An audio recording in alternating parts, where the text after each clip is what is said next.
Seoul, South Korea, September 2024. You're watching a 28-year-old software developer open his laptop for a job interview. His name is Kim Ji-hoon. He's sitting in his apartment wearing a button-up shirt and headphones. On his screen, a Zoom call with someone who says they're from a Silicon Valley startup. The interviewer looks professional, American accent, company logo in the background. Everything checks out. They're offering $180,000 a year, equity, remote work, the dream job for any Korean developer. There's just one small technical test. Download this file, run it, show us your coding environment. Kim clicks download. The file opens. I know this was a quote-unquote job interview, and maybe it's because I am not a coder. I'm a salesman, first and foremost, before I was anything else. And maybe it's because they're in a different country, but I've just never, I don't think so, not in this day and age. I could be wrong, but downloading software as a part of a job interview so they can see your work, I don't know. They would have had to told me that prior. I would have had to look up the company and talk to them several times. I mean, a lot would have had to happen in order for me to ever even think of considering to do that. But let's go. Everything seems normal, but in that exact moment, something invisible just happened. A piece of code, 17 lines, hidden in that file. Kim has no idea he just opened the door to the largest theft in human history. Meet the Lazarus group. They're not a startup. They're hackers working for the North Korean government. And Kim's computer just gave them access to $1.5 billion.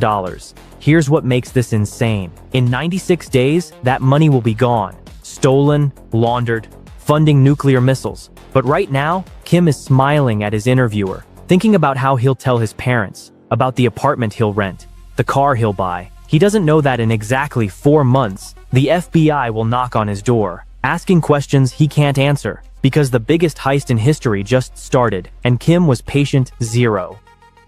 Let's back up. Who are these people? Pyongyang, North Korea, 2009. While the rest of the world recovers from the 2008 financial crisis, North Korea faces a different problem. Sanctions, no trade, no money. The country is isolated. Kim Jong-un's father, Kim Jong-il, makes a decision. If they can't make money legitimately, they'll steal it. He creates Bureau 121, a military cyber warfare unit. Officially, it doesn't exist. Unofficially, it's training the most dangerous hackers on the planet. These aren't teenagers in hoodies. They're military officers, selected at age 10, trained in mathematics, computer science, and English. By 20. Did you hear what he just said?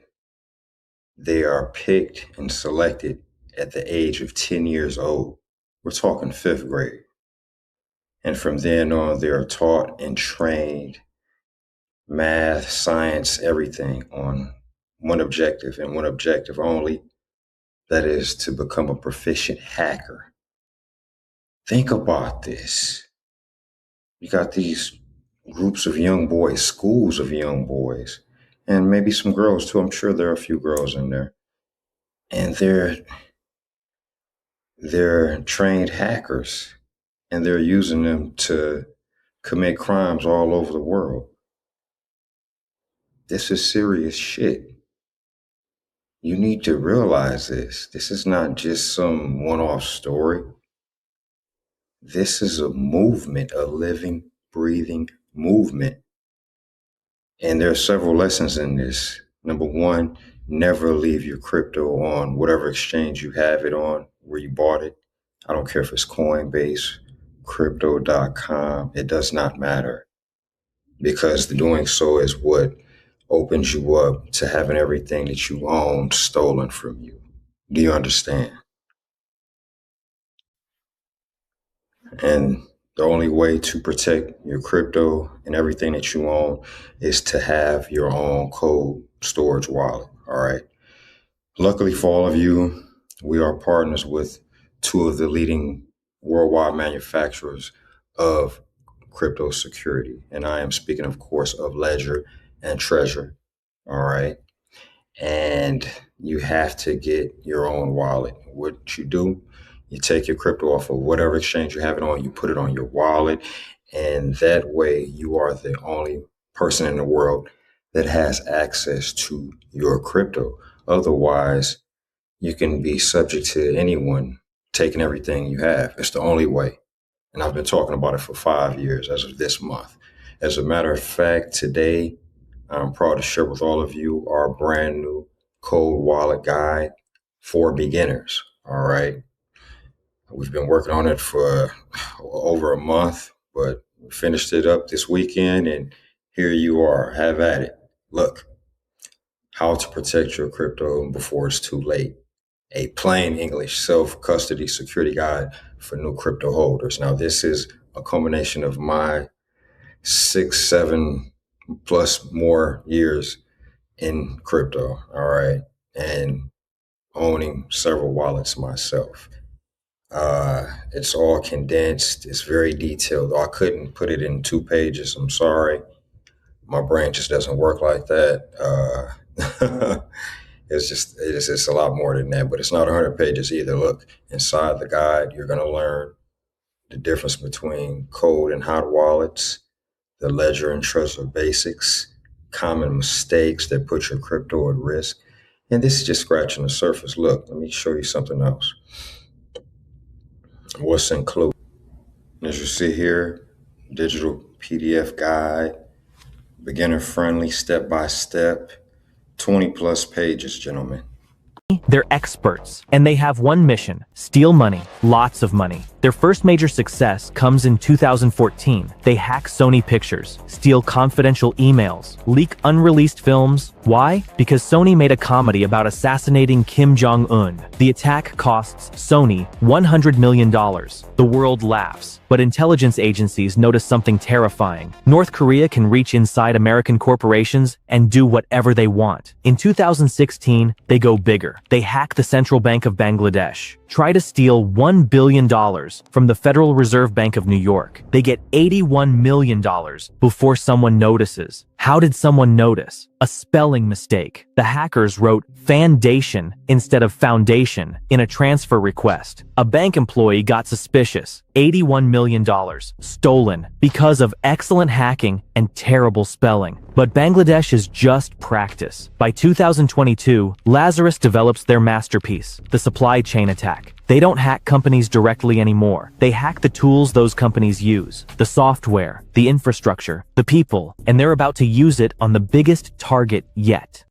Dubai, United Arab Emirates, January 2025. Bybit is one of the world's largest cryptocurrency exchanges. They hold billions in customer funds, Bitcoin, Ethereum, everything. Their security is military grade, multi-signature wallets, cold storage, biometric authentication, the works. There's just one problem. Security is only as strong as the humans operating it. Somewhere in Bybit's organization, someone made a mistake. Maybe they clicked a link in an email. Maybe they downloaded a file during a job interview. Maybe they updated legitimate software that had been compromised. We don't know exactly how Lazarus got in, but by January 2025, they're inside Bybit's systems. Deep inside, they're watching, learning, studying how transactions work, how security protocols operate, how employees interact with the multi-signature system.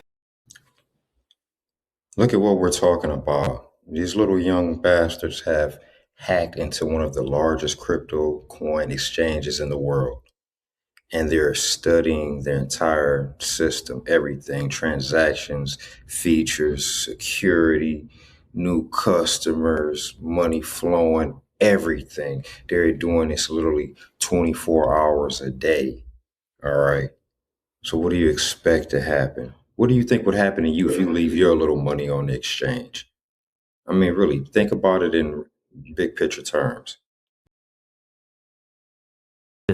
Multi-signature means multiple employees have to approve big transactions. It's designed to prevent exactly what's about to happen. But Lazarus has a trick. They develop malware that doesn't steal passwords. It doesn't break encryption. It does something more clever. It changes what you see on your screen. Imagine you're transferring money. You type in the correct address. You verify it. Everything looks perfect on your screen. But the malware changes the actual transaction, the real address, the real smart contract, everything underneath the interface. It's like writing a check to your friend. You see your friend's name, but the malware changes it to a stranger's account. And by the time you notice, the money's gone. Now scale that to $1.5 billion.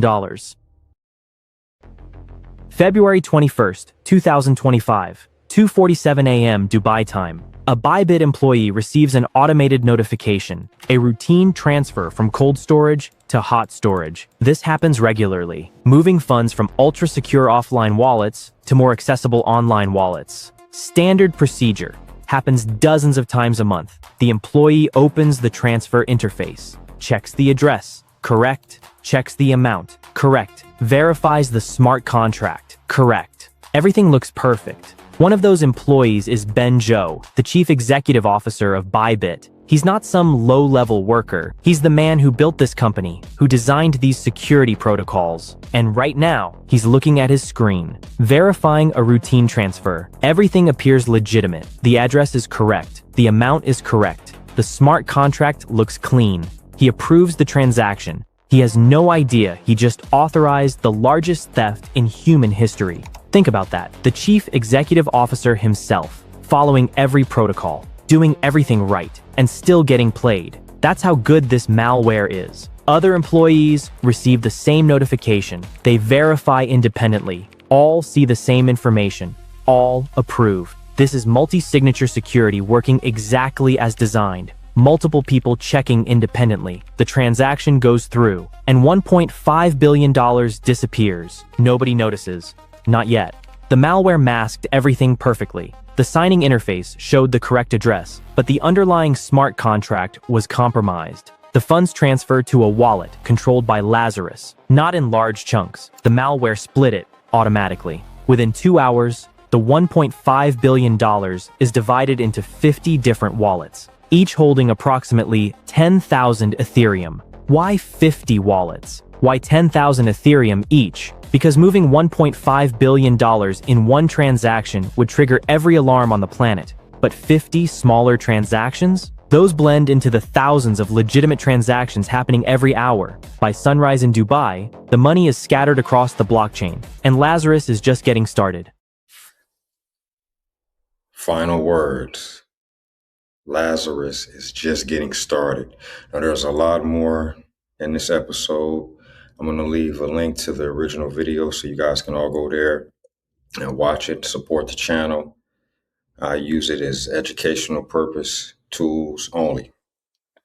And I hope that you learn quite a bit from this video, because this is not the future. This is the present. This is the here and now. So protect yourself and protect your assets. Now, if this video has been of value to you and our channel as a whole, show your appreciation as well as your support by contributing back in the way that makes the biggest impact. That, of course, is financial. You can do so with any stable coin on MetaMask, whether it's on Ethereum, on Polygon, on Linea, whatever it is. What this fuel does, it helps us to continue creating life-changing content like the guide I'm just shared with all of you. Think about that, 20 plus pages of code, wallet, security, information. You basically are picking my brain. That's what the guide is. Make the most of the resources that I've built for all of you here. Make the most of them. You owe it to yourself. Until next time, get in there and make it happen.